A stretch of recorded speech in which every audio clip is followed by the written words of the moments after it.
Hey guys, this week we talk TV, we talk Britney, we talk Lil Nas X, and more. And then grab your tiaras, because Stef's got the story of the OG bad girl royal, Princess Margaret. So keep it locked for more drama.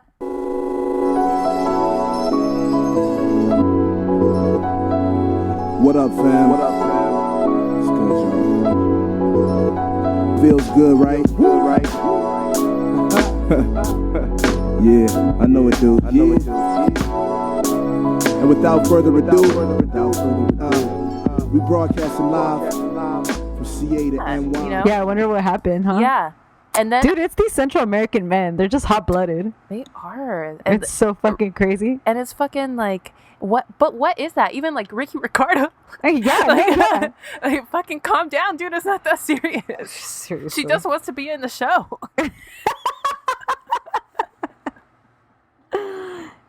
Yeah, that's why I got with very mellow-tempered Howell. It's in there somewhere. It's gonna come out. It's hot-blooded. It's in me, bitch. Watch any good shows? It's not a good show, but I'm watching it. Oh, sometimes that's really good though, because then it's something you could kind of have on in the background, which I like. Yeah. Yeah. This show is called Vis a Vis, and it's like I think it's called on Netflix Locked Up, and it's about a woman in like a Spanish prison. It's some Orange is the New Black parallels, but it's not funny at all. Oh, okay. At least not on purpose, but I've been laughing sometimes. And and it's just like redrunculous. It's like it's cheesy. It's cheesy, it's soapy. Okay. And there's like real violence. Oh, wow. And yeah, I'm watching that. I also binged the first season of Succession because everybody's talking about it and they're like, Succession is the best show on TV. Who's in Succession? Macaulay Culkin's little brother. Oh, yeah. I actually like him. Oh, yeah. In the baseball guy? Or am I thinking of a different show? Are you thinking of the righteous righteous show? Yeah, that's what I'm thinking of. Have you heard anything about that show? Yeah, I watched the first couple episodes. It's good. It is? All right. Yeah, That's it's cool. funny. I want to watch that one. Yeah. Even though I don't really like him, or Him? I'm indifferent towards Danny McBride. I'm indifferent towards him, and I don't like the workaholics guy, Adam Devine. Oh, Adam Devine. Yeah, he's Yeah. the least favorite of the workaholics guys. But What the fuck is it called again? Despite that, I think it's good. The righteous gemstones. Oh, yeah. Yeah, I don't like Danny McBride that much, especially because I always think of him and Will Ferrell together. And I fucking love John C. Reilly, who is the other Oh yeah. comedian that I think of when I think of Will Ferrell. So Will Ferrell's an executive producer on Succession. oh, interesting. Mm-hmm. So what was the verdict? You didn't like it that much? I mean, I don't see what people are. I don't know why people are gassing it up as much as they are. But yes, it's a good show. Okay. But from what I understand, everyone says that it gets better and better and better, and it did like pick up towards the end of the season. So, the problem is, okay, it's about this family who's like beyond rich. We're talking about like billions and billions of dollars. Yeah. And what the patriarch of the family in like the first episode gets sick, and it's all about like who's going to take over. Right. You know, and I think that my problem, why I'm not where everyone else is kind of like I don't have any investment with the family. Like I kind of I kind of don't care who takes over, and like the company. I just, it's not like Mad Men. There was a lot of like, oh, are we going to be taken over by this corporation or this corporation? I was always like, oh my god, are we going to be taken over? You're kind of on edge. Yeah. Yeah, I haven't felt that with this show. Huh. Okay. But other than that, like the acting is good, the directing is it's a good show. Okay.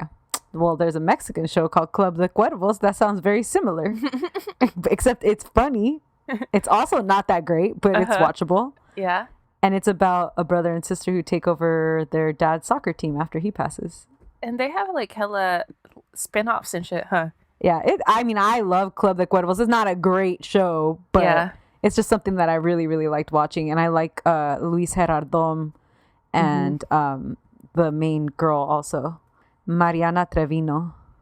the main girl on Vis a Vis is also in this other Spanish show that I kind of like. It's a period thing. It's called Cable Girls.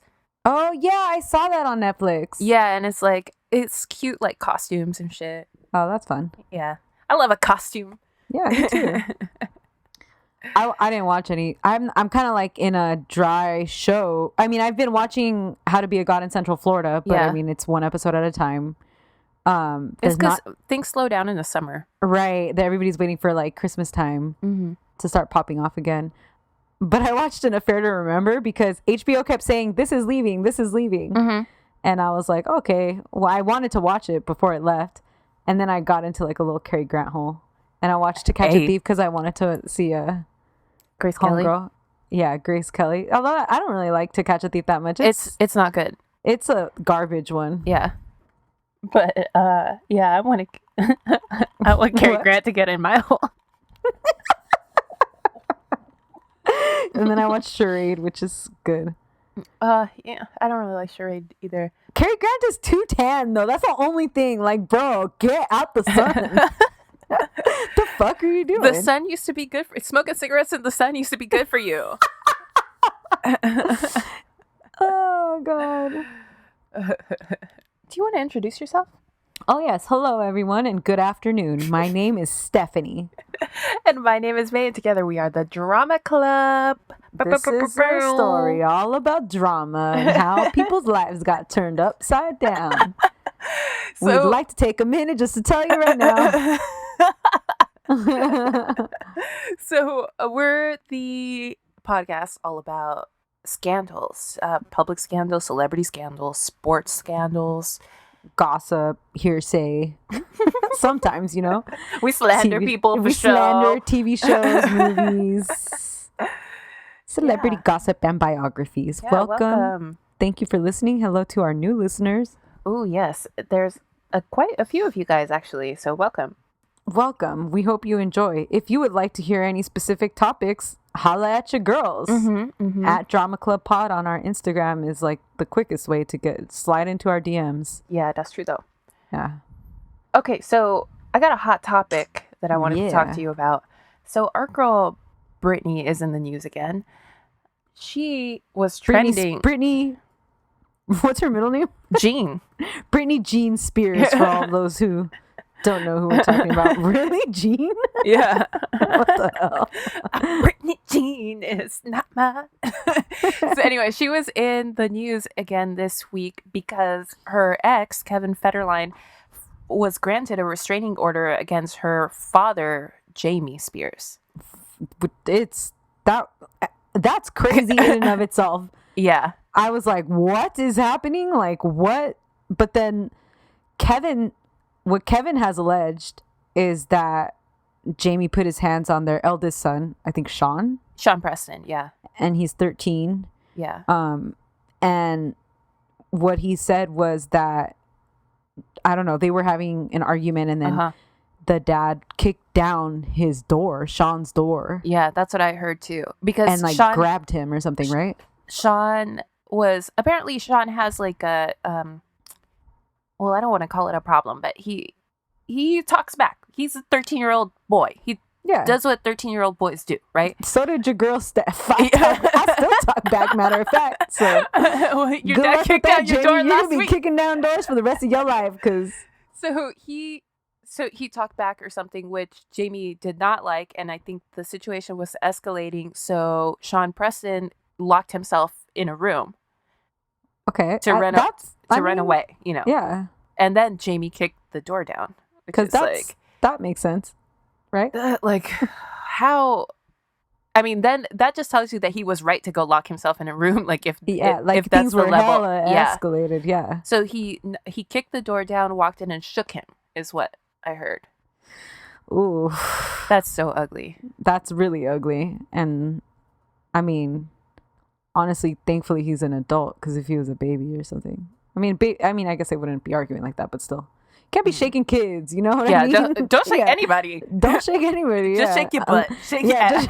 Shake your own ass. The only thing anyone needs to be shaking is your own ass and one of those martini. globes. One of those fucking. Oh man, yeah! Don't be shaking shit. So from what I hear, Britney stepped in and like took Sean Preston away from the situation, and then the argument became between Kevin and her father. Right. Which I'm sure, like, oh, like if I saw somebody put their hands on my kid, you know, my dog even. Imagine. Yes. Yeah. And so what I read today, which was crazy, is that Kevin has 70% custody. But honestly, Kevin seems like a good dad. Like, I mean, like he a bum, but he a good dad. Hey, but what happened there? Because they had 50-50. Yeah. And now she's, you know, supposed to There's be doing wrong. well. No, there's something wrong with her. So then today what happened, did you see her dad petition to, he's asked the court to temporarily step down as Britney's guardian. Uh-huh. And he's asking the judge to give the exact same powers he has to Britney's care manager, not like, oh, okay, not work manager, but care manager, probably like nurse care manager, I imagine. But is this a court appointed third party, or is this someone who's maybe on her team, like her doctor or I don't something? know. It seems like it's someone just on her team. Yeah. But so he's asking to step down, which is interesting. Yeah, it is interesting. So he asked for an expedited hearing on Monday, which is when our AD drops. So from what I understand is that NT has been talking about this. I think this is public record that K-Fed had been asking for more money. Right. No, right. Yeah, I remember that. Yeah, he had been asking for more money, so they were kind of in, because obviously Jamie is in control of Britney's finances. So the real negotiation is between, you know, them, not really between Britney. Yeah. You know? So so he was asking for more money, and it wasn't an obscene amount either. It was just, you know, asking for more money, and I think that they were going to court over it to try to find a common ground. Okay. Somewhere there. I mean, this is also 2019, 2020. Britney's not making what she was making. That's true. You know, like, I mean, she does those Vegas shows, and I'm sure it's good money, but... No, she doesn't do the Vegas shows anymore. Oh, that's right. That's the problem. Yeah. So she doesn't but have she's that not selling steady out a stream. fucking tour. You think Britney's going to sell out a tour? I mean, honestly, with the right marketing, maybe she fucking could, you know? If it's a Britney and Christina tour, somebody set that shit up. I mean, something, you know? Like, but... The thing, also, I don't think Britney could go on tour. Yeah, that's true. Right? Like, there's nothing that's stable and set about a tour schedule, you know? I feel so bad for Britney. I don't know, like... Yeah. I don't know if we could ever get her back. I mean, could they potentially ever get her off all her meds, you know? I doubt it. Right? Because now it's, like, turned into this other, like, probably opioid... I just want her to be okay. Like I know, me too. You know, just be okay and be there for your kids, who she obviously loves. Yeah. And she loves to dance. So then the court made it 70-30, and this the restraining order complicates things because he used to be an okay person, because she can't be with them alone either, you know? She can't? No. So... Oh my God, May. So why? So Jamie used to be the like an approved party that could be there when she had them. What about her mom? Is she having a fallout with her mom or something? I think she's close with her mom. Okay. But I think that they made the decision, meeting her parents, that it's just cleaner if one of them is the conservator, you know? Right. Which makes sense, but... Yeah. Yeah. It's really interesting because back when everything was happening with Britney... As the public, when we all saw her dad kind of swoop in and be like, I'm taking over, you kind of admired him. Like, okay, he's a good dad. He cares about her daughter, you know? So it's sad to see something ugly like this come out. I think she needs a change, probably. Yeah. And like, I think he monitors like literally everybody who she talks to. Yeah. Her dad. She doesn't have a phone. So she doesn't have fucking friends. Like, you know, like she has her boyfriend. I mean... Yeah, for wherever he came from, whatever. Yeah. Yeah. Anyways, that sucks. We'll keep updating our Britney drama as it comes along. Yeah, I'm sure she will have a never-ending stream of drama for her. I know. Hey, you know what it reminds me of also Angelina's last straw with Brad. You know, when he hit, did he hit him or he just like confronted him. I don't think we ever knew the details, but I think it's implied that he hit him or shook him or just, Something, right? Yeah. Yeah. That was bad. Yeah. That was really bad. I don't think he sees his kids. I have not seen a single photo of him with his kids. Either. And 5 years ago, or has it been 8 years ago? How long has it been since they've been separated or divorced? Since they've been divorced, maybe 2 years, separated maybe a little bit more than that. Because the separation was that. Yeah. Well, whatever. But when they were together, if Brad would have been in a fucking Quentin Tarantino film, all of them would have been on that red carpet, Yeah. I hope their family's okay. And then I just saw that Maddox just started school. College. Yeah. Oh, when he was a little baby, he was so cute. And I love that picture of both of them in bed together, yes, kicking and back. They're both wearing those slacks. Little riding outfits. Yeah, so cute. All right, the other thing that went viral was Lil Nas X was on the Barbershop in HBO show. Mm-hmm. With Kevin Hart and Kevin Love and a couple of other dudes that I don't think matter. Yeah, the main one is Kevin Hart. So, so I don't know who's asking him though. Who's why did you? That's Paul Rivera. Yeah, whoever that is. Okay, so Jinx, never forget. Isn't he the guy who said the British are coming? The British are coming. Oh my god, man. Paul Rivera starts questioning Lil Nas. He's like, why did you, so at the height of your fame, you decided to make an announcement referring to Lil Nas coming out. Mm-hmm. And he's like, why did you think that it was important for you to make that announcement at that time? And I think Lil Nas just barely said he was barely starting to answer. Mm-hmm. And then Kevin Hart's like, who cares? Yeah. And he's like, honestly, who cares that you're homosexual or whatever? Right. And he was like, well, first of all, a lot of people. Yeah.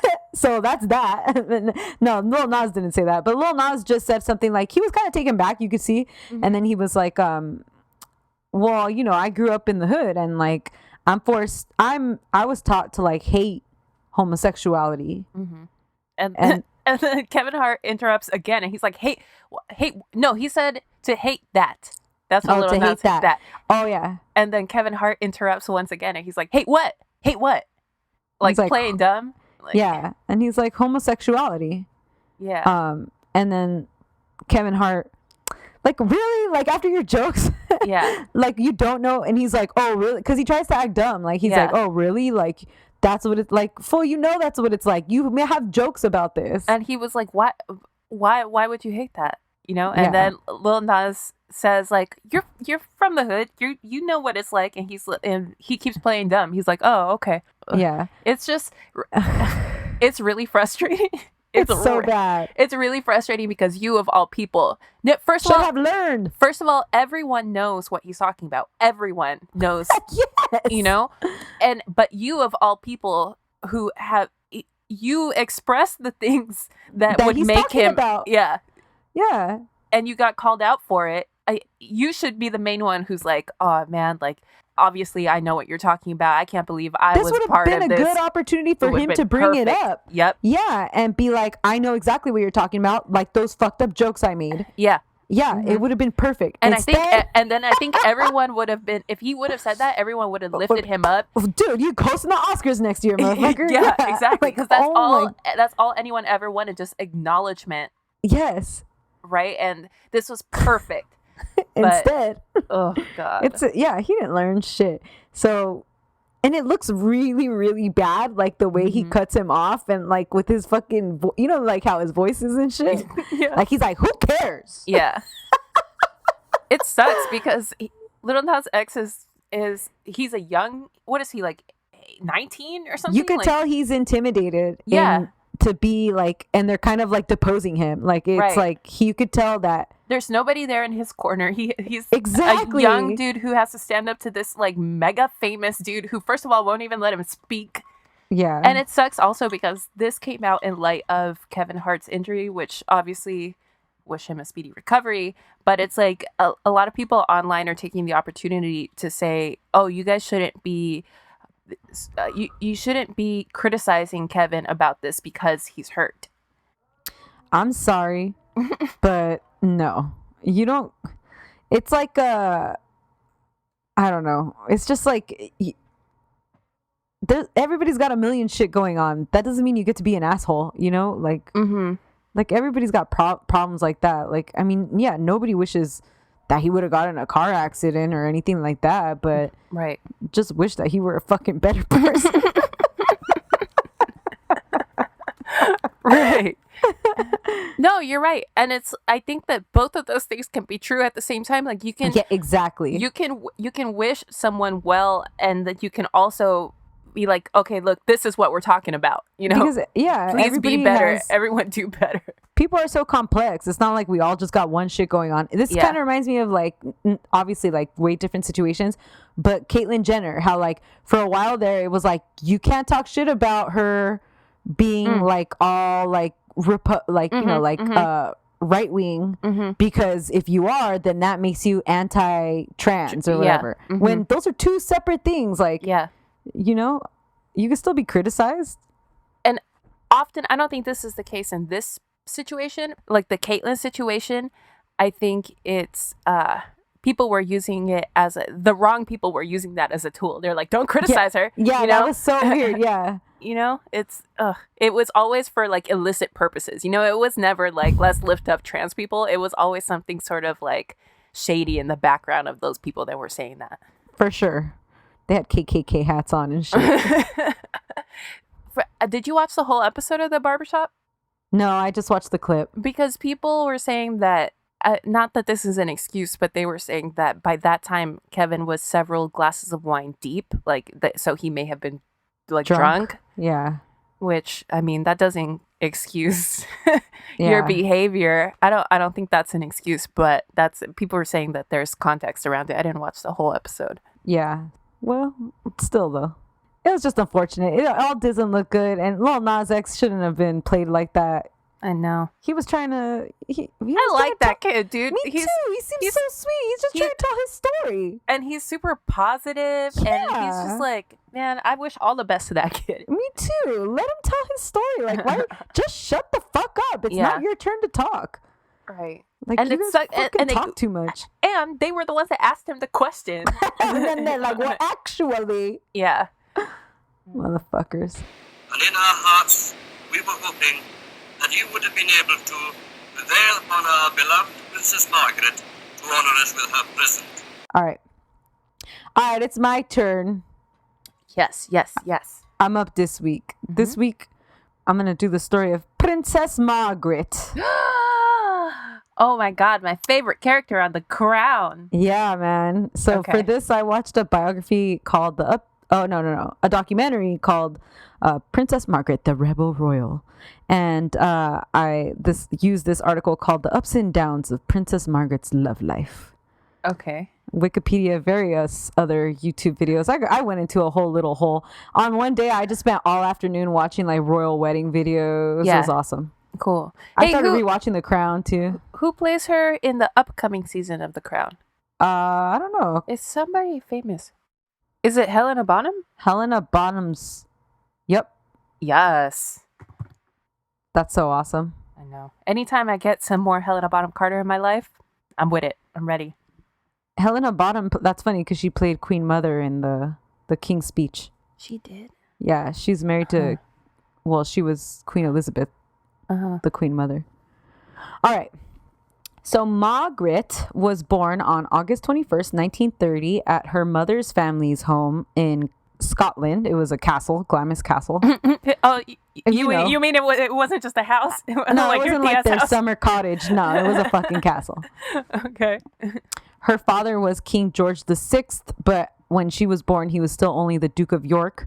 And her mother was the Duchess of York, a.k.a. Queen Elizabeth, a.k.a. the Queen Mother later on. Mm-hmm. Her father, King George, was son of King George V and Queen Mary. So obviously, she's a royal. Mm-hmm. At the time of her birth, she was the fourth in line for the British throne. Yo. Yeah, she has one sibling, an older sister named Elizabeth. You might have heard of her. Yeah, you might have heard of her. She's the current Queen of England. If you've been colonized, she's on your money probably. Yep. She's on Canadian money. That's just a bop. Elizabeth was born in 1926, so the sisters are only 4 years apart, and obviously, as we'll see, super, super close. The family spent Margaret's early life at their townhouse in London and Royal Lodge in Windsor. They had like a pretty normal upbringing in the first few years of their life. The British public did really love them and viewed them as an ideal little family. So they were always in the paper as like, look how cute, like the girls and the, at that, I think his name is Albert before he became king. Like we see with William and Kate now. Yeah, exactly.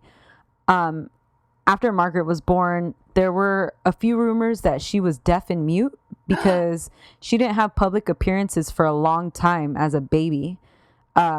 So the first time the public really got to see her was at her uncle Prince George's wedding in 1934, where she was finally seen talking and hearing and shit. She was seen hearing. Yep, she was seen hearing and shit. Margaret and her sister Lizzie were educated privately by their governess Marion Crawford, as well as their mother, who was the main educational supervisor. Their education was lacking, to say the least. Yeah. And their mom's main concern always was just that the girls be brought up to be nicely behaved ladies. Mm-hmm. Which, doesn't that seem crazy? Because now it does, yeah. Because, like, they're going to be public people. Don't you want them to have something in their brains? But they were going to be... The thing is, like, nobody knew what was going to happened, right? Yeah. With Edward. So they weren't really going to be... Like, Elizabeth was never going to be queen at this point. Mm-hmm. Although, actually, like, the more research I did, like, King George V famously said that Edward... I don't know what his name prior to becoming king was. That Edward wasn't going to make it as king. Like, that he always wanted George, his son, Albert, to step in, and he wanted it to be passed down to Elizabeth. So I don't know. Like, I feel like maybe they did kind of know that something was going to pop off with Edward. Right. Like, he wasn't fit. Anyways, so their grandmother, the Queen Mary, allegedly insisted that the girls have a better education while they were growing up. But their mother just kept brushing it off, saying she and her sister never really had a crazy education. They didn't know what the point was because she's like, well, me and my sister married well, so what the fuck? Who cares? You know, yeah, basically. They're going to live this life of luxury. They don't need it. Exactly. Anyway. Like, they mostly just needed, like, you know, what fork to use. Exactly. Like etiquette classes. Yeah. Both Margaret and Elizabeth would later hold a lot of resentment towards their mother regarding their limited education. That's something that does play out in The Crown too, because when Elizabeth becomes queen, she's like very unfit. Yeah. I actually really like that storyline in The Crown where she's like, I need a tutor. Yeah, that's so cute. Like, she really is like, oh man, I started rewatching The Crown from season 1 because of this, and it's so fucking good. Like, I was still on my edge. Like, I know what the fuck's about to happen. And I'm like... just so hyped. It's a costume mash show. Oh yeah. When Margaret turned 5, her grandfather, King George V, died, and her uncle is seated as King Edward VIII. Less than a year later, Edward abdicated the throne, very famously, in a very dramatic story that we will save for another episode. Yep. But which ultimately meant that her reluctant father took the throne as King George VI. To say the very fucking least, this changed the game, baby. Yep. If you've seen the King's speech, yeah, you know what happened. This shit was cray. Yeah. Now, Elizabeth swooped in second in line to the throne. Margaret was given the title the Princess Margaret, and the fam packed up and moved into Buckingham Palace.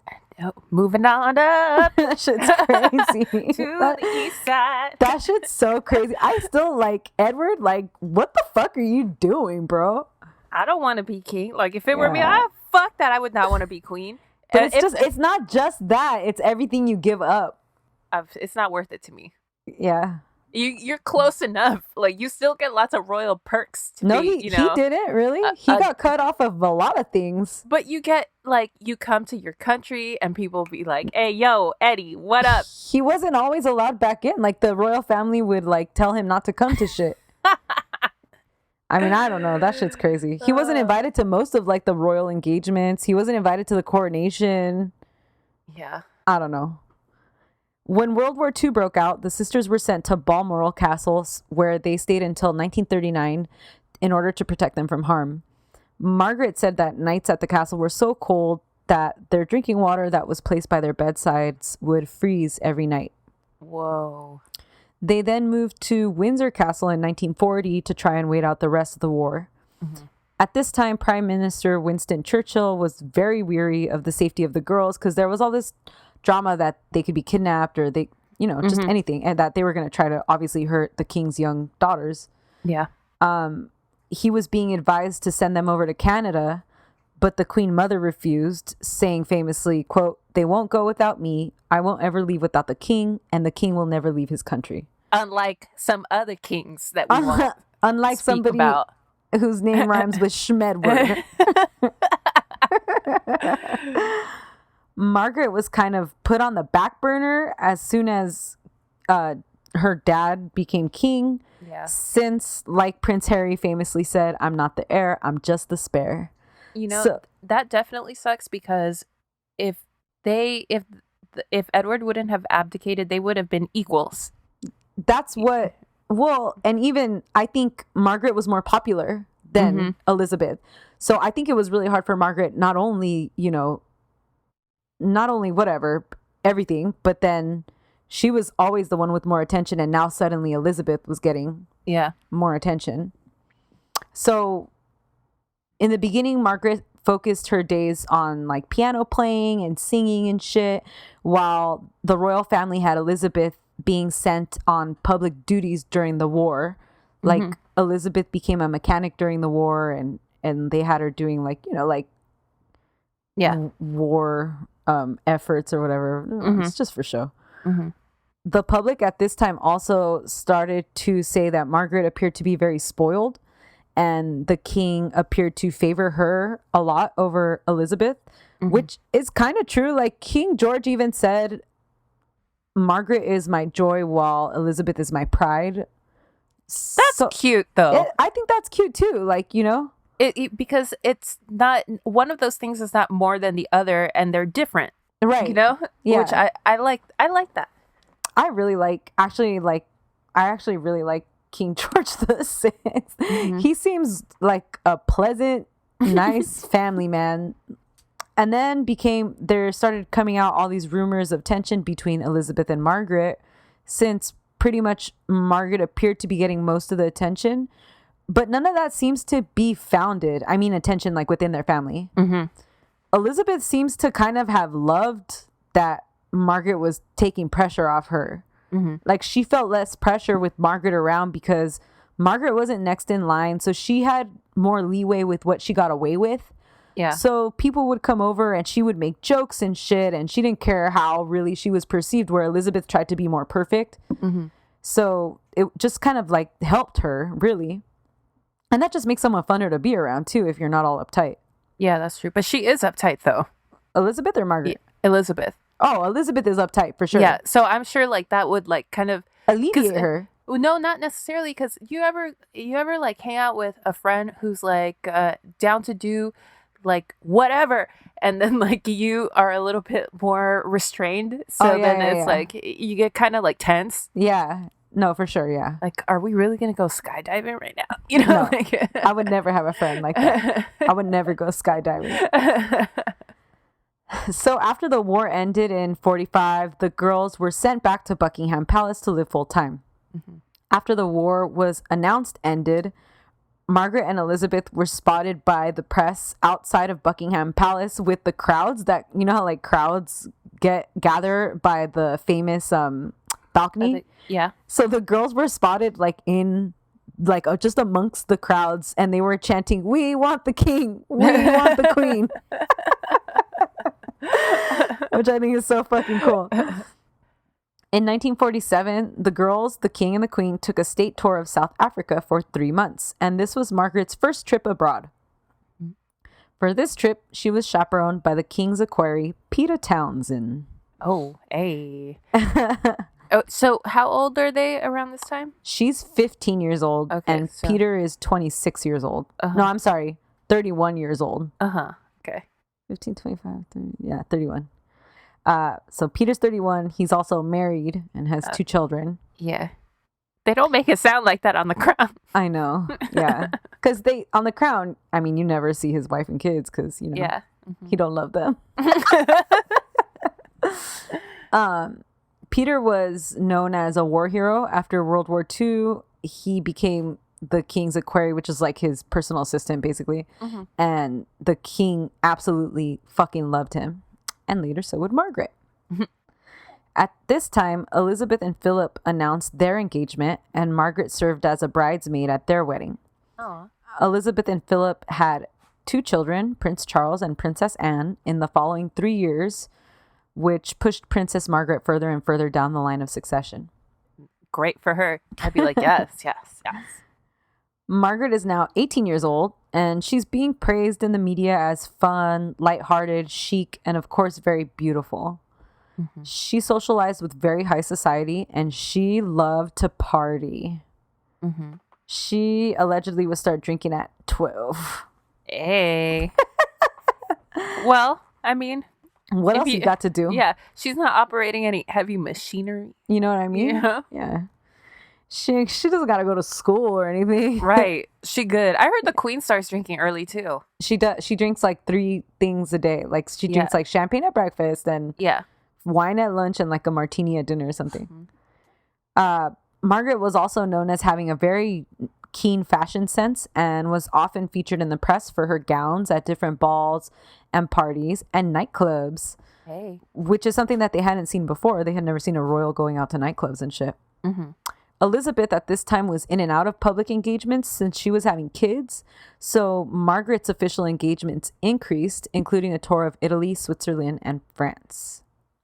Margaret turned 21 in 1951. And she got fucked up. she been fucked up. She was doing blowjob shots. Remember that waitress asked us if we used to do blowjob shots? Bitch, what? How rude. A month after Margaret turned 21, King George VI underwent emergency surgery for lung cancer. Princess Margaret was then appointed Counselor of State and took over the king's duties while he was incapacitated. Only 5 months later, King George VI passed away and Elizabeth became queen. This series of events, the loss of her father, Elizabeth then becoming queen, this was really, really hard for Margaret. Not only was she devastated by the loss of her father, but also the country was super scared and in a weird place because the king was gone and now they have this 26-year-old in his place. Yeah. And then her relationship with Elizabeth, who she had always been close to, suddenly really drastically changed because Elizabeth had to take this other role of queen. Yeah. And that pretty much changed their relationship forever because Elizabeth would always put being the queen first and being her sister second. Yeah. I mean, that's part of her doing duty. that, you know? That's her duty, yeah. She has to. Her mother then moved out of Buckingham Palace and into Clarence House, and Elizabeth moved out of Clarence House and into Buckingham Palace. At this time, Margaret was prescribed sedatives because she wasn't able to sleep at night. So she was really going through something. Yeah. Peter Townsend, who had up until now been the king's equerry, was appointed as comptroller of her mother's new household because he had basically, his job was obsolete. Yeah. There is no king anymore. So. Yeah, so you gotta go. But she kind of finessed him to get this other position so he could stay working for the royal family. He divorced his first wife in 1953 and then proposed to Margaret. But don't feel too bad for his first wife because I did some research and it looks like she was involved in an affair all her own and she remarried the guy she was having an affair with pretty quickly after the divorce. Oh, I bet he was rich as fuck too. I hope so. Good for you, girl. Margaret accepted Peter's proposal and told Elizabeth that she was engaged. But due to the Royal Marriages Act from 1776, Queen Elizabeth's consent was required for any member of the royal family under 25 to enter into matrimony. Wow. Also, the Church of England refused to marry people who were divorced, and as queen, Elizabeth was the head of the church. Oh, yeah. So she's the Pope. She's got to give her permission either way. Right. This all went down in between the time that the king passed and Elizabeth was yet to be crowned. So also think about that, because Elizabeth is now under like crazy pressure. Like, yeah, what are you going to do as queen, you know? And then this is what comes at her. Wait, so if she hasn't been crowned, so that means there's no one on the throne. No, she's queen, but she needs to be coronated. It's weird because it's like done in their church. Like I don't really understand. Like the coronation is just like, I don't know. I thought it was like the inauguration day for a president. No, it's not. Okay. It like immediately passes as soon as the monarch, the head of the monarchy dies. Mm-hmm. But the coronation is something that they do in their church. It's almost like baptism. I don't know. After Elizabeth's coronation, she was set to tour the Commonwealth for 6 months. So what she did was ask Margaret to wait a year while she went on this Commonwealth tour. Okay. Her exact phrase was apparently, quote, "Under the circumstances, it isn't unreasonable for me to ask you to wait at least a year." Which is fucked up. I mean, it's okay, but it's fucked up too. She's in an awkward position, but I don't think it's asking too much. Yeah. I mean, if you're going to get married anyways, I guess. Right. Yeah. At the coronation of Elizabeth a few months later, Margaret was spotted by several guests and the media being intimate with Peter Townsend. Yo, what? What, like, what's that just word like that cuddling. they like to... Oh, canoodling. Canoodling. There you go. Mm-hmm. The news of the romance was then made public, which brought more and more attention to all of the barriers that this relationship faced, because the public knew. They were like, she can't marry him, he's divorced. Yeah. And also she can't marry him because the queen has to say okay, and these are all the reasons why she won't. You know, this is the start of the media kind of turning on Margaret in a more judgmental, harsh way. Yeah, because she's grown up in the spotlight her whole life, so the attention isn't anything new, but now it's starting to shift. And we have to remember also that her only sibling is now the queen, so the public inevitably is going to compare the two of them, and there's no fucking winning when your sister's the queen. Yeah. And Margaret even says that. She's like, Elizabeth had to be like the perfect, like the media had to portray Elizabeth in a perfect way, and so I had to be the evil sister. Like that's the way things had to play out. I hate that. I mean, I was gonna say that it's because they're women, but I think it also happens with the men. They like to contrast. Look at William and Harry. Yeah. Yeah. But do they do that with Andrew and Charles and Chuck? Don't nobody give a shit about Andrew. The FBI might, from what I hear. Ooh, really? Mm-hmm. That's crazy, me. What's their sisters? Anne and... Is it just Anne? No, it's another brother, right? Oh, yeah. It's another brother. It's not Louis. Edward. I actually think King George VI was low-key pretty okay looking. I'm only thinking of Colin Firth, so... It's not Colin Firth. Colin Firth don't even really look like him at all. The Queen's private secretary, Sir Alan Lascelles, recommended that Peter be sent abroad, but Elizabeth instead transferred him to oversee her own household. That way she could kind of keep an eye on them. Mm-hmm. The British cabinet met with regard to the marriage and decided to refuse to approve the marriage, saying that it was unthinkable as it would, quote, fly in the face of royal and Christian tradition. All these traditions are fucking stupid. Like, I would still think it's stupid, but okay, if you were like next in line to the throne or something, like, you know, you have those provisions in there for a fucking reason. But we're talking about somebody who's not. Yeah, she's like, at this point, she's third in line. That's not that far. But still, Queen Elizabeth wasn't done making babies. It was going to be all right. Prime Minister Winston Churchill informed Queen Elizabeth that the cabinet was unanimously against the marriage and advised that Parliament would not approve a marriage that was unrecognized by the Church of England. The fuck? yeah. Parliament has to approve it too? Unless, there was an exception, unless Margaret agreed to renounce her rights to the throne. Oh. If she did that, then they didn't care. She could marry whoever the fuck she wanted. Okay. Margaret, however, was a very faithful Christian, and she met with several priests to discuss this issue, and they all advised her that she would be, even if she did renounce her rights to the throne, she would be forever unable to receive communion if she married a divorced man. God. Yeah. This is ridiculous. Yeah. The public polls showed that everybody supported Margaret's choice regardless of the government's opinion. And a lot of the press at this time was like, Margaret, marry Peter, you know, like, girl, have your mans. Chase after him. Yeah. Go to the airport. Chase after his ass. Jump over that little barrier. For 2 years, this story was everywhere on the front page of like every fucking magazine, every fucking newspaper. Speculation ran super high, and Peter was then sent to work in Brussels in order to separate him and Margaret for a bit. But they remained in touch through letters and telephone while he was away, and they were finally reunited in October 1955. And it feels so good. By this time, Margaret was 25 years old, and she no longer needed the Queen's permission to marry. Okay, dope. Queen Elizabeth then came up with a secret plan where Margaret could keep her royal title and civil allowance, stay in the country, but she and any of her children would be removed from the line of succession. So she finessed it for her. But wasn't this the same thing she could have done before? Right? If she renounced her rights to the throne? Well, like 2 years ago, but she was going on the Commonwealth tour. So she was like, I can't do this right now. Like, can you give me a year?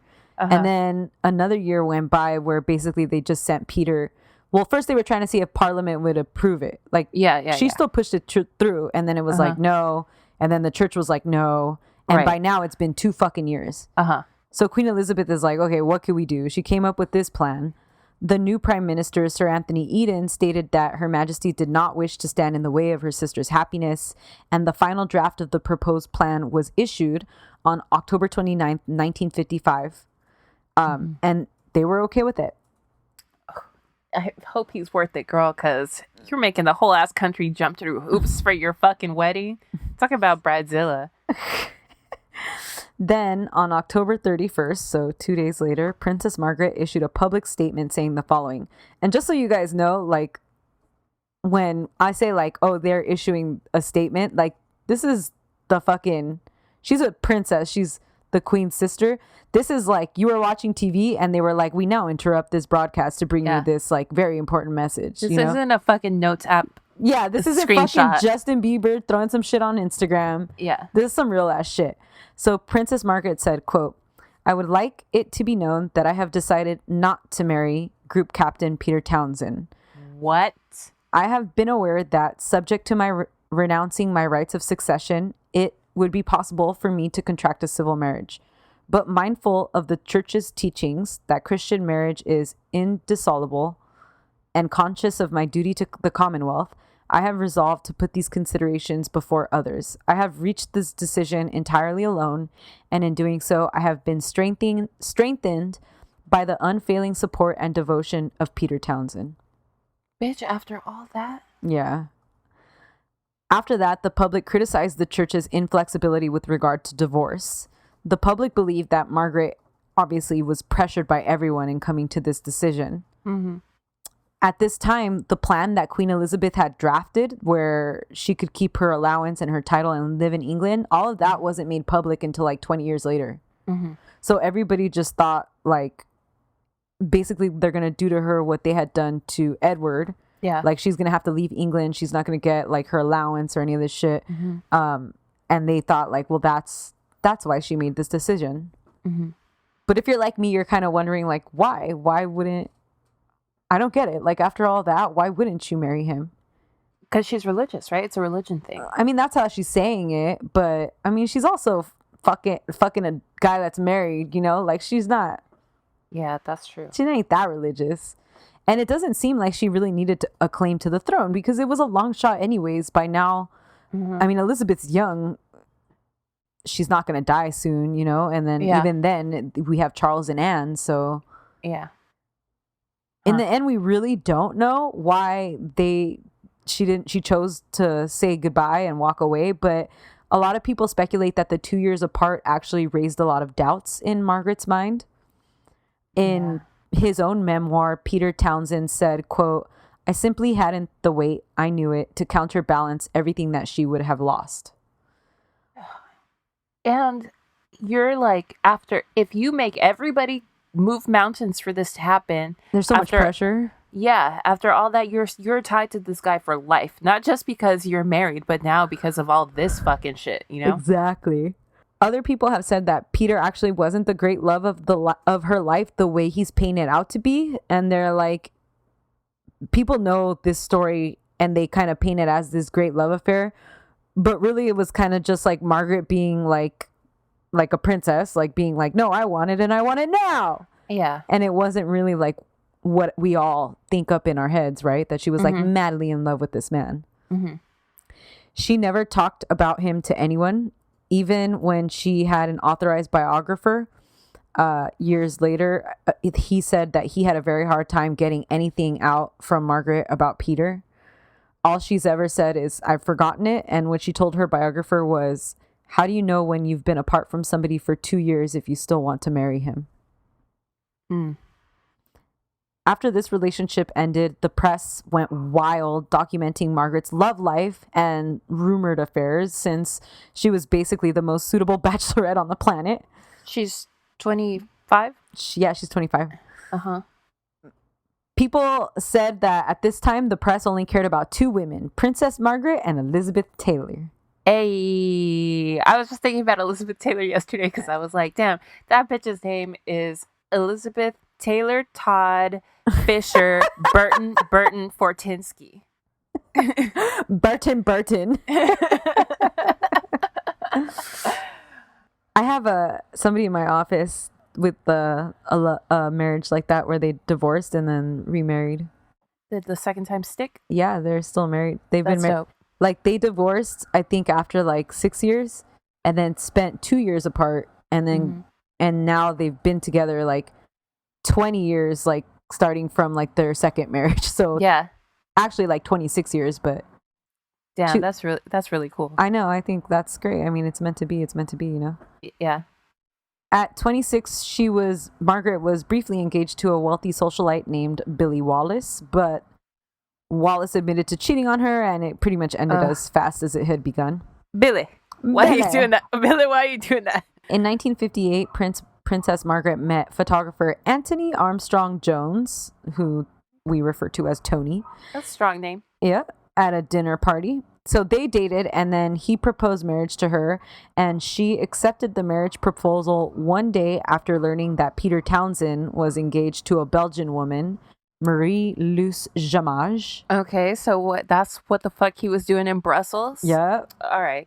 Okay. Peter's new bride was half his age and looked a hell of a lot like Margaret. Huh. Margaret later said, "It was no coincidence that I decided to marry the day after learning of Peter's relationship." I bet. Her relationship with Tony up until this time had been a secret. So when the engagement announcement came out, it took everybody by surprise. They didn't even know who he was or like how long they had been dating or anything. Who? Yeah, they were like, what? Beyonce. Not only was Anthony a commoner, but he was also rumored to be bisexual by a lot of people in high society. He never publicly confirmed his sexuality, but once admitted that a few men had been in love with him. So that's my dream, to marry a bisexual photographer who seems to be chill.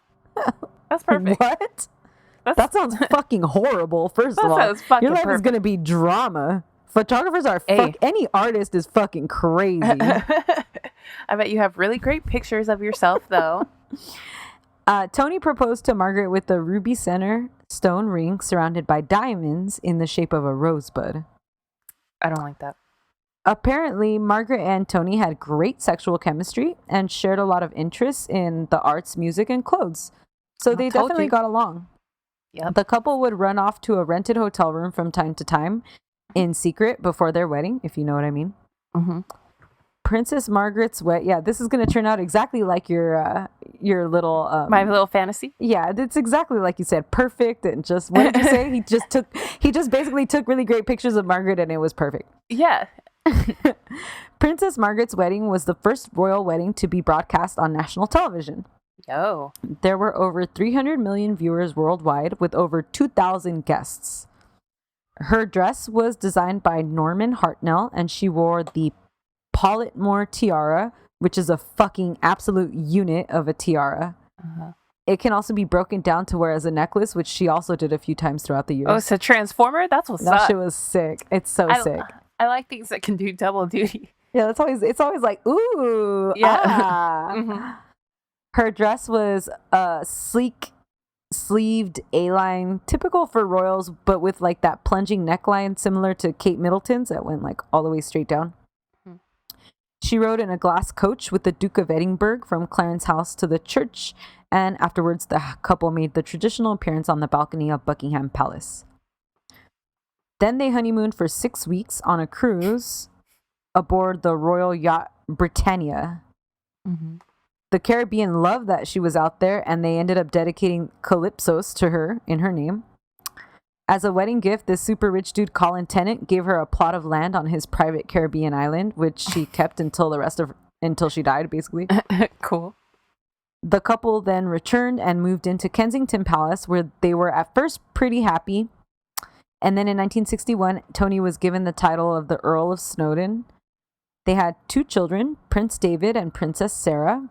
As a couple, their social circle became huge and included not only aristocracy, but celebrities and businessmen.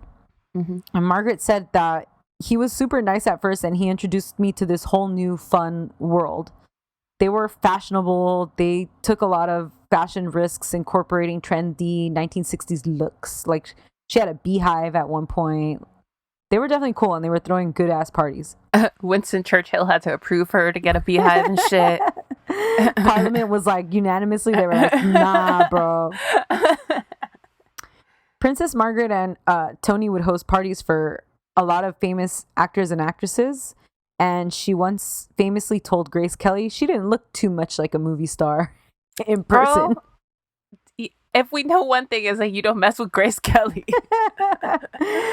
She also once famously invited and then ignored Twiggy to one of her parties and then pretended not to know her name. That's a power move. What does Twiggy ever do to you? Shit.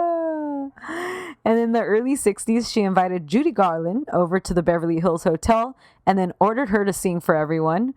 But she might have met her match with Judy, who allegedly told staff to go and tell the rude little princess I'll sing if she christens a ship first.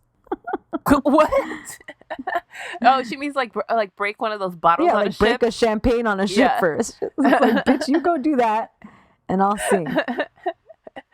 I bet they didn't even have any champagne bottles on. They had pill bottles on deck, though. Judy was like, here. Yeah. Princess Margaret and Judy did coke off each other at the bathroom at the Beverly Hills Hotel. You heard it here first. Margaret dedicated her public life to several overseas tours, welfare charities, music, and ballet, and the arts, basically. Mm-hmm. She was the president and patron of several organizations, although she was often met with criticism for not really being as active as other members of the royal family. Plus, she was a super witty bitch, so people would often be like, oh, Princess Margaret said this, and Princess Margaret did that. Like, she, because of her title, if she ever had any party, like royal parties, the parties weren't allowed to sit down for dinner until she was ready to have dinner. She would pull power moves all the time. She'd show up like an hour and a half late, like super fucking late, and everybody's all hungry, or she would just like and then she'd be like, hold up, let me show you how my tiara switches to a bracelet and shit. You guys want to see something cool? And you're all trying to eat. Judy Garland, go sing for us. Grace Kelly, you don't look like an actress. Twiggy, shut up. Twiggy, who are you? I don't know her. After only a few years, Margaret and Tony grew really tired of their marriage. Tony was over royal life and allegedly walking 2 steps behind Margaret. He began pursuing his own career and started having a life separate from his marriage, which made Margaret really jealous and upset. And then Tony became cruel and mocking towards Margaret. And Stef said later on that he would leave notes around the house, like one they found where he titled it 24 Reasons Why I Hate You. Damn, he wrote for BuzzFeed? He's fucking mean. Yeah, it was a clickable quiz. And then they were both having affairs. I could see like you being unhappy in your marriage, but that seems excessive. That's how artists are. They're extra. Ugh. In 1966, Margaret allegedly had her first affair with her daughter's godfather, Anthony Barton. He was a Bordeaux wine producer. That shit was quick or whatever. A year later, she had a 1-month fling with the nephew of former Prime Minister Alec Douglas. The nephew's name was Robin. Robin, unfortunately, suffered from severe depression, and 18 months after they broke up, he ended his own life. R.I.P. At first, Margaret tried to say that their relationship was platonic, but the public got a hold of her private letters, and they proved to be very intimate. What the fuck? Where did they get her private letters from? Stef, dude. I think ex-Stef does that. Man. It's so shitty. Rumors started that Margaret was then having a fling with Mick Jagger, and then Peter Sellers, and then this professional cricketer named Keith Miller. But none of that has ever really been confirmed. You know? So, but it basically, like, any guy she was seen with, they were like, oh, Margaret's having an affair with this guy. Yeah. She was also listed as one of the women that Warren Beatty allegedly had a romantic relationship with. Meanwhile, Tony was off having his own fucking affairs. But the biggest scandal within their marriage was only discovered decades later with a DNA test. And that was while Margaret and Tony were honeymooning, Tony's best friend's wife gave birth to his child. Oh my God. So that woman's name is Camilla Fry, and she kind of kept quiet, although it looks like Tony knew, and he was kind of like giving her money or like kind of trying to keep her quiet. But then like whatever, like decades later, so like long after his marriage with Margaret is done, she like petitioned for I don't know what the fuck, and like then he had to take a DNA test, and yeah, like the poor girl's birthday is like right in the middle of his honeymoon with Margaret. Oh no. Well, to be fair, they had a long ass honeymoon. 6 weeks. That's a big window. What's the gestation period for babies? It's about 3 weeks, right? By the 1970s, this marriage was basically over. And the final split came after Margaret was introduced to Robert Llewellyn, who was a man 17 years younger than her. She invited him as a guest to her holiday home, after which they had several visits together and fell in love. She visited him while he lived on a commune, basically every chance she got, I guess. Okay. And he was younger, and this is the 70s, so he's living more like a bohemian lifestyle. He would like, whatever, not respond to her letters and shit, and she would freak out. He allegedly He left her on red. Yeah, he left her ass on red. She didn't know where he was. He wasn't updating his Instagram. He's a fuck boy. Yeah, he was such a fuck boy. Allegedly once he was like, I'm going to Turkey, and took like some impulsive trip, and she became so distraught that she tried to overdose on sleeping pills. No, what that dick do though? Because she is all about him. She was hospitalized, and then she made a statement to the public saying that she was just exhausted and she wanted to go to sleep. What does Ice Cube say? My dick goes deep. So deep, put her ass to sleep. You're stupid. Margaret was fucking Ice Cube. Yeah. That's that Ice Cube. She said that she would put that water by her bed. Yeah. Allegedly, while she was hospitalized this time, she requested not to be seen by her husband. She was like, don't let my husband come see me. Okay, because he's about to write her ass a fucking BuzzFeed quiz about why she's... 50 reasons why you shouldn't go to sleep. Margaret and Robert were then photographed together with another couple in swimsuits at her favorite vacation spot in Mystique. The affair was then made public, and it gave Tony an opportunity to finally move out of Kensington Palace. The media really turned on Margaret and criticized her for taking a lover so much younger than her, even though the age difference was the same as the one between her and Peter Townsend. Mm-hmm. That's called sexism. Yeah. Tony was then kind of being played the victim in the media with little attention to his own affairs and shit, because he was having his own fucking affairs and he wasn't hiding it, so they knew about that shit, but they were like, oh, poor Tony, you know? Yeah, and that shit is like expected from the men, I guess. Yeah, that's true, actually. Yeah. On March 19th, 1976, the couple announced that they had agreed mutually to live apart. Royal tabloids then started calling Margaret a royal parasite and a floozy. No. Yeah.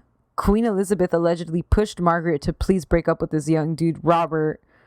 But Margaret thought, I need him now more than ever, because she's going to get divorced. Mm-hmm. Then this dude, Robert, wanted to become a rock singer for whatever reason. And he recorded an LP called Roddy, which was actually like came out, and it was a huge flop.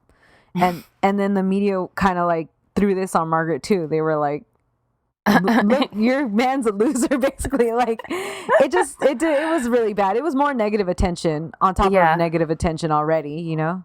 That sucks. 2 years later, in 1978, Margaret filed for divorce. The same year, her divorce became final, and it was the first divorce of a senior member of the British royal family in over 400 years, since the divorce of Henry VIII in 1533. Wow. Tony remarried his pregnant girlfriend the same year, but his second marriage was also crowded with affairs.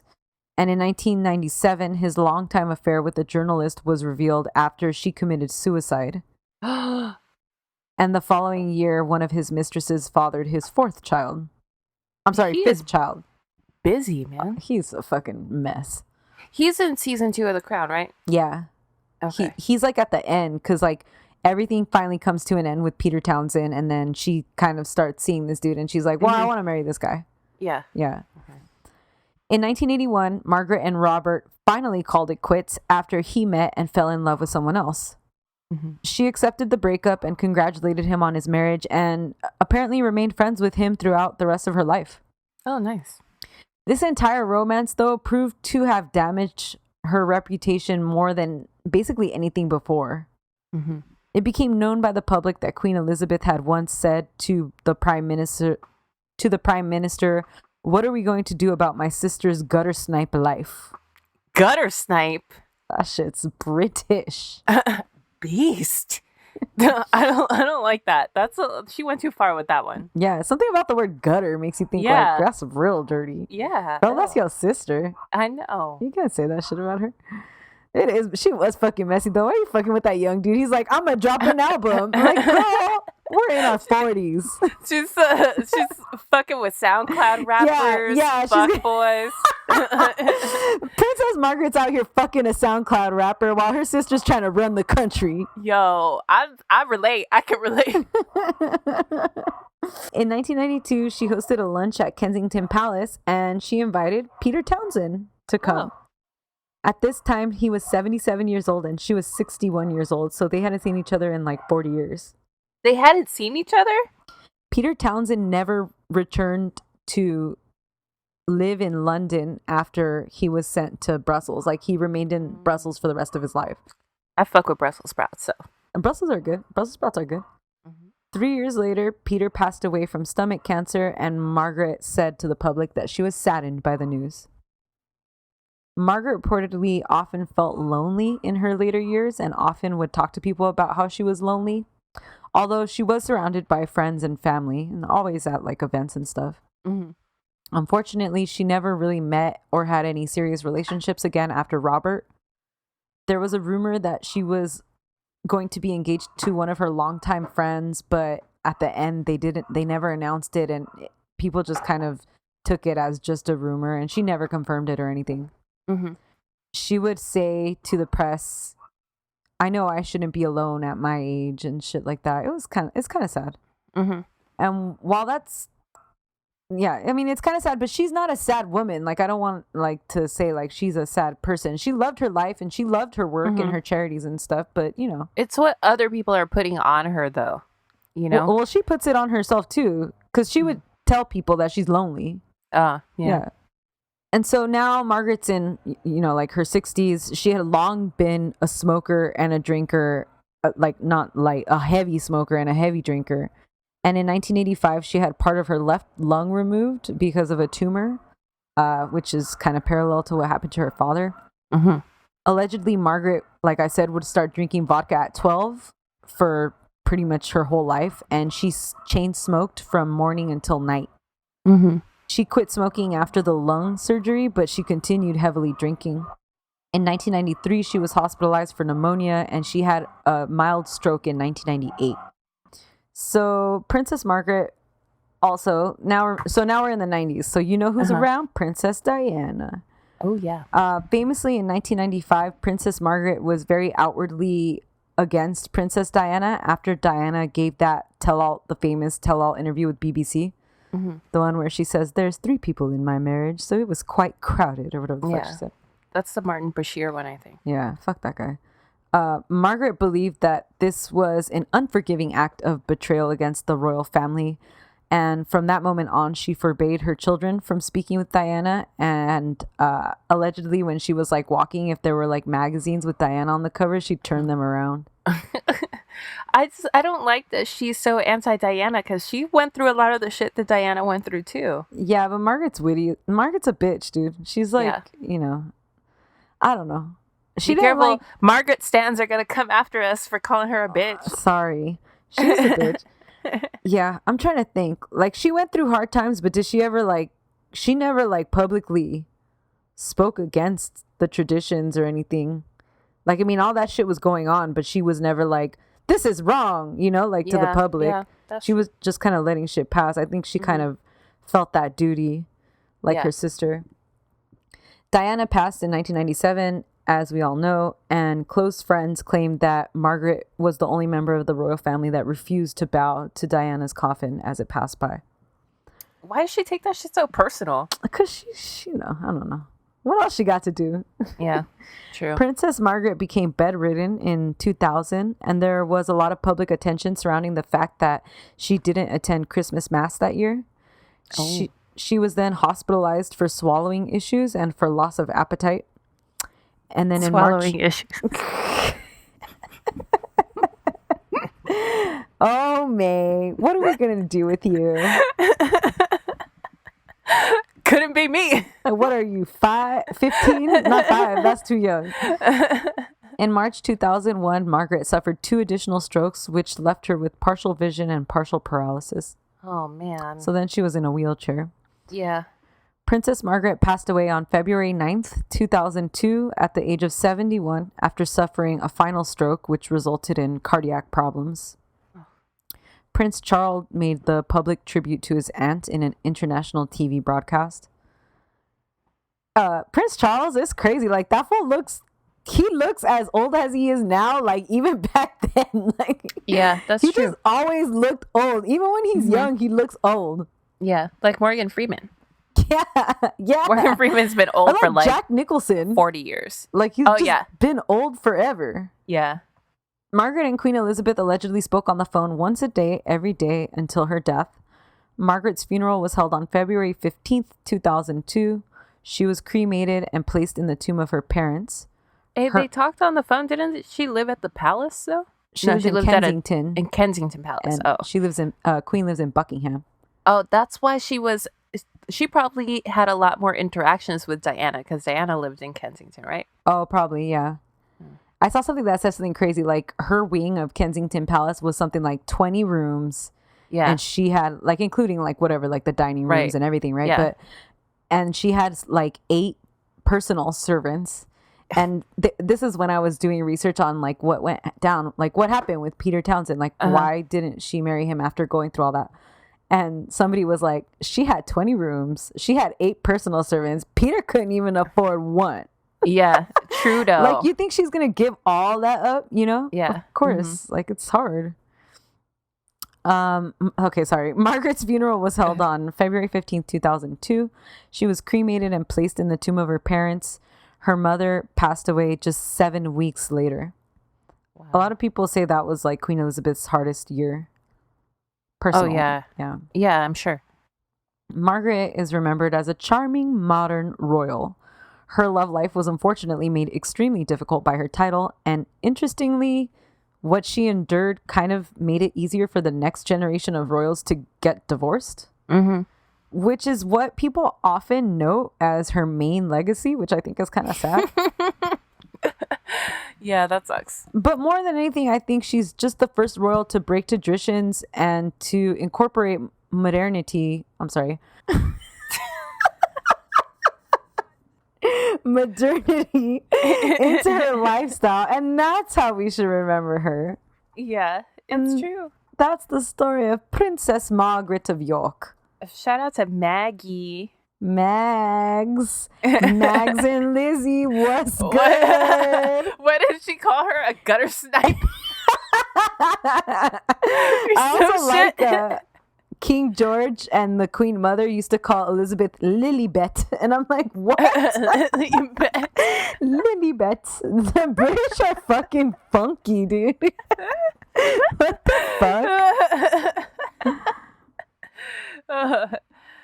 Oh, that was a good one though. I'm pumped. Thank I'm you. pumped for this season of The Crown because it's gonna have like her, I guess her relationship with what's his name, Tony? Yeah. Yeah, Tony it's gonna be and- like her marriage and shit. Dope. She's messy. I love a messy royal. Me too. The Why messier, not? the better. I mean, what's the fun in being like cookie cutter, you know? Yeah. Although, like, I guess, I mean, it's got to be like the, like her, like the, you know, one of the spares. Like, it can't be like the queen can't be messy. That would be a problem. I would like to see that though. The queen just do something 'cause. messy? Yeah, because I mean, would it really affect anything? No. Oh no, for sure. But that, I mean, You know, that's what her whole thing is. Just I would public I persona. would be curious to see how the public reacts to a messy queen or something. Yeah, like Marie Antoinette. Yeah. Yeah. Off with her Honestly, head. I don't think that Queen Elizabeth is like. I don't think it's like damage control or them pushing her. Like, she genuinely seems like neurotic and like she's not a messy person. Like, she's very. Dot She's my cold. eyes. Yeah. And yeah, Mhm. Yeah. which means she's perfect for that job. Yeah. She was gonna devote herself to that role. That was good for her. Right. It couldn't have been Margaret. But Charles is going to be king and he's messy. Is he though? After Camilla? After Camilla, no. He's I don't settled think he's down, messy but- anymore. All right, guys. That was this week's Drama Club. Thank you for listening. Hit us up on Instagram and Twitter at Drama Club Pod and on the website dramaclubpod.com. On the hotline, 505-539-0556. At our P.O. Box, P.O. Box number 27433, LACA 90027. Leave us a tip on our website, and we'll talk to you on Monday for our Afternoon Delight episode. Bye. Bye. However, whatever with your however.